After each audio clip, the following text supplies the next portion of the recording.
तो नमस्कार भाई लोगों, वेलकम टू क्रिको स्वैग। और अभी तक खुमार नहीं उतरा है जीत का।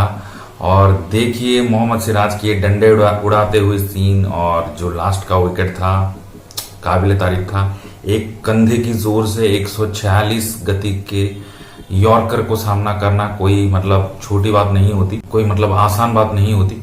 और बिल्कुल जोर लगा दिया, कोई कोर कसर नहीं छोड़ी। मोहम्मद सिराज ने पांचों टेस्ट में अपना इक्वल जोर लगाया, और जब आखिरी वक्त में सबसे ज्यादा जरूरत थी भारतीय टीम को, उस पर भी उन्होंने अमल किया। और यॉर्कर के साथ, एक तेज तर्रार यॉर्कर के साथ डंडे को उड़ा दिया, ऑफ स्टंप को उड़ा दिया, जो लास्ट का विकेट था जॉस एटकिंसन का। क्योंकि वो छक्के मारकर चौके मार पर मतलब अग्रेसिव रुख इख्तियार कर रहे थे। उस पर अब इंग्लैंड के जो लेजेंड थे, जो सारे सीनियर प्लेयर्स थे जिन्होंने ये भविष्यवाणी की थी ये सीरीज 3-1 होगा, 4-1 होगा, उस पर हम आएंगे। अभी किस किस का क्या क्या प्रेडिक्शन था, उनको क्या क्या दर्द हो रहा है उस पर भी बात करेंगे। माइकल वॉन चाचा का दर्द वो भी समझेंगे। बेन स्टोक्स का दर्द, उन्होंने नॉर्दर्न सुपरचार्जर्स का अब मेंटर बन गए हैं, वो 100 लीग में, उस पर भी बात करेंगे। और अगला WTC साइकिल वो क्या है, अगला टेस्ट सीरीज कब है, क्या है, उस पर हम बात करेंगे। Welcome to Cricko Swag. Video को लाइक करें, चैनल को सब्सक्राइब करें, भारतीय भाई को सपोर्ट करते रहें और देखते रहें क्रिको स्वैग। और बेल आइकन जरूर दबाएं और वीडियो को हाइप जरूर करें। तो चलिए शुरू करते हैं। तो सबसे पहले बात यह है, आखिरी दिन 35 रनों की जरूरत थी। तो माइकल वॉन का यह मानना है कि टीम ने अग्रेसिव रुख क्यों अपनाया। अगर 15 ओवर में भी खेल को और 1.5 घंटा खींचा जा सकता था, 15 ओवर में भी 35 रन बनते तो कोई अचरज नहीं था।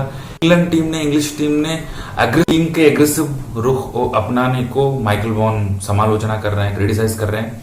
और क्यों उन्होंने वो थोड़े से टाइम लेकर और थोड़ा सा डिफेंसिव होकर आराम से खेल सकते थे, माइकल वॉन का ये मानना है। लेकिन आप देखो ना, 35 रन चाहिए थे, तो दबाकर अगर 4-5 बाउंड्री आ जाते तो कुछ रह नहीं जाते हैं अंतर में। तो इसीलिए उनका बेसबॉल टैक्टिक्स जो है, वो जिस तरीके से खेलते हैं इंग्लिश टीम, उसी तरीके का अप्रोच अपनाया।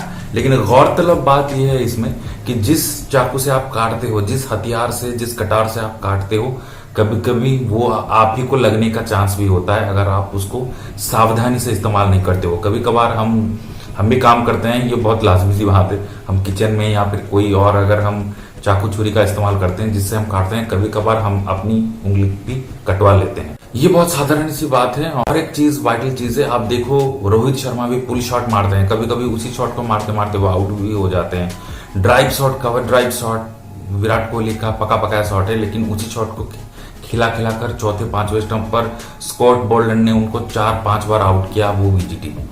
तो ऐसा कोई जरूरी नहीं है कि जो आप करते हो वो आप करते हुए आप हमेशा बच जाओगे, कई बार उससे आप कट भी जाते हो।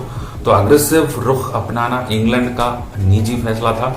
लेकिन आखिरी दिन जो कुछ हुआ, वो गलती, एरर जो करवाया मोहम्मद सिराज ने, उसके लिए उनको सराहना की जाए। और एक पाकिस्तानी नल्ला है जो बोल रहा है, तो बहुत ज्यादा दिल से सम्मान करता हूँ, क्योंकि वो जो 3-2 से सीरीज जीत कर आई थी, पाकिस्तान इंडिया गई थी 2004 की सीरीज में, वहां एक बॉलर था शब्बीर अहमद, उसने ट्वीट किया कि वैसलीन लगाया है भारतीय टीम ने। अरे भाई, तुम लोग खुद फिक्सर्स हो, खुद चोर हो, पाकिस्तानी लोग, तुम लोगों को तो हर चीज में खामी नजर आती है, क्योंकि तुम ही खुद ही वैसे हो।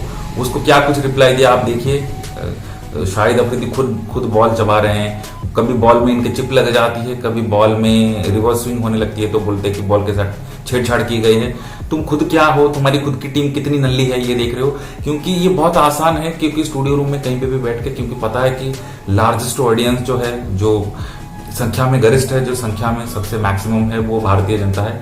तो कुछ भी भारतीय क्रिकेट टीम पर अगर बोल देंगे, हमको व्यूज जरूर आएंगे, हमको तवज्जो जरूर मिलेगी, फेक अटेंशन गेन करने की कोशिश करते हैं पाकिस्तान। खैर, वो एक अलग टॉपिक है। माइकल वॉन ने जो बोला कि हम 15 ओवर में बना सकते थे, तो ये टैक्टिक्स अपनाना इंग्लैंड को भारी पड़ेगा, माइकल वॉन का ये मानना है। तो खैर, नासिर हुसैन ने 3-1 बोला था, माइकल वॉन ने 4-1 बोला था। और 4-1 जिसने बोला है उसको 2-2 देखकर तो उसके कलेजे को ठंडक नहीं। तो उसके बाद आते हैं जो ग्रेम स्वान है ऑफ स्पिनर, वो 4-1 बोले थे। एंड्रू फ्लिंटॉफ भी 4-1 शायद बोले थे।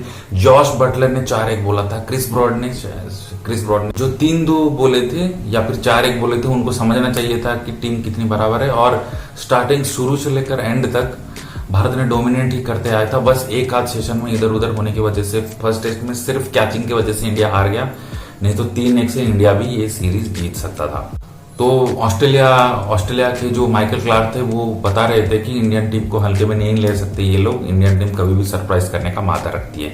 रिकी पॉन्टिंग ने भी बहुत तारीफ की भारतीय टीम की। अब घर के शेर नहीं रह गए भारतीय टीम, अब बाहर जाके भी ये जीतने का मादा रखते हैं अगर ये सही प्लेइंग 11 और सही रणनीति के साथ ये उतरते हैं।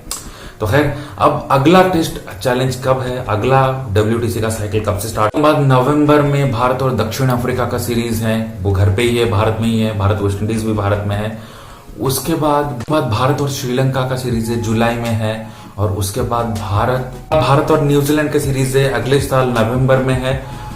वहां तक फिर ट्रैवल करके जाना है भारत को, तो ये भी मतलब नवंबर में करना है, 2026 में नवंबर में। उसके बाद भारत और ऑस्ट्रेलिया का है, वो भी भारत में है। तो बाकी जो इंपोर्टेंट सीरीज हैं वो सारे, और बांग्लादेश का भी शायद टूर है, उस पर भी हम बात करने वाले थे, लेकिन वो तो सीरीज अब कैंसिल हो गई।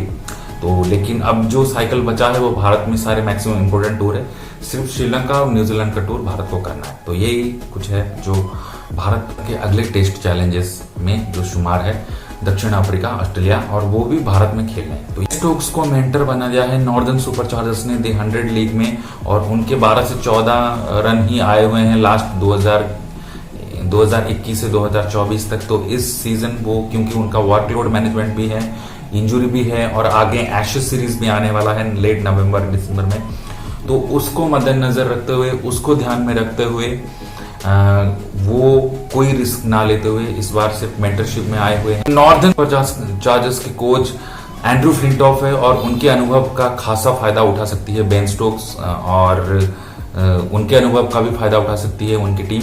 तो देखते हैं क्या कुछ होता है। इसके अलावा क्रिस वोक्स ने क्या कुछ कहा द गार्डियन को दिए गए इंटरव्यू में कि बहुत ज्यादा चोट लगी थी और ऐसे चोट के साथ उतरना मेरे लिए चुनौतीपूर्ण था, लेकिन मुझे गर्व है कि मैंने ये फैसला किया। मेरी जगह कोई और फैसला और भी खिलाड़ी होता तो वो भी यही फैसला करता।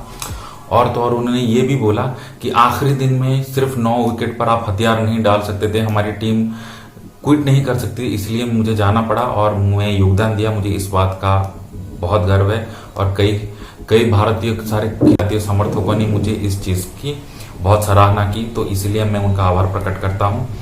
लेकिन अब वर्कलोड बहुत ज्यादा है, ऐसे के लिए मैं खुद को मानसिक तौर पर मजबूत देखना पसंद करूंगा। कॉन्कशन सब्स्टिट्यूट पर उनको सवाल किया गया, तो उन्होंने भी यही दलील दी कि ये खेल का इंजर्ड होना और खेल से कुछ समय के लिए बाहर जाना, ये खेल का हिस्सा ही है, और इस पर हम ज्यादा वाद विवाद नहीं कर सकते। जो कुछ खेल के नियम हैं उन्हीं के साथ हम अवॉइड हैं, और उन्हीं के साथ जाकर हमको खेलना पड़ेगा।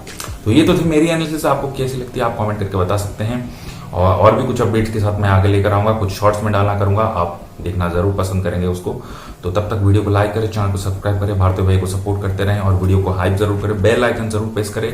वीडियो देखने के लिए आपका बहुत बहुत धन्यवाद। मिलते हैं फिर कुछ और अपडेट्स के साथ। धन्यवाद, good afternoon, bye bye, see you, take care.